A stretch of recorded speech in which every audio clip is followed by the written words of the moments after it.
Hello guys, itong butil na to ay ganito po ang itsura niya. From here, parang ganito 'yan. Ganyan po siya.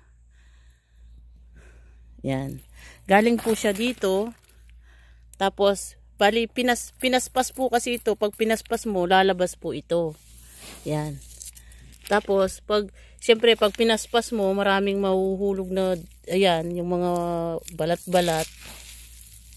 Tapos kasi hindi mo po pwedeng ibenta to ng may ganit na balat. Dapat malinis po siya. Kasi ito, hindi pa finish po ito. May process pa ng finishing. Ito kasi guys, pag ginanyan mo, may alikabok pa yan eh. So, ang gagawin ko niyan, ang finishing ko niyan, gagamitan ko ng electric pan. Para habang ginaganyan ko, yung dumi, palilipa rin ng electric pan. So, therefore, dun yung finishing niya, malapit na nun. Kaya maganda po ang ano dito, ganun po ang gagawin ko. Kasi isang beses pang sasahalin to, may ano pa to eh. May konti-konti pang ayan oh, kagaya niyan oh.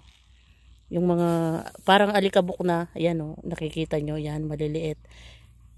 Basta yung bilog lang ang gagamitin dito.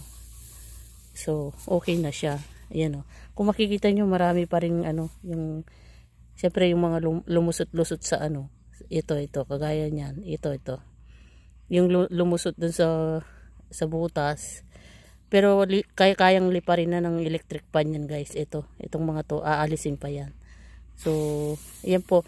Bali ang mga video ko po para magka-idea kayo kung paano nabubuhay ang mga Korean farmers dito, yung mga asawa ng mga farmers, ganito po. Ayan po. Yan tatanggalin pa ito, guys. Yan, maraming salamat po. Yan po, maraming salamat po.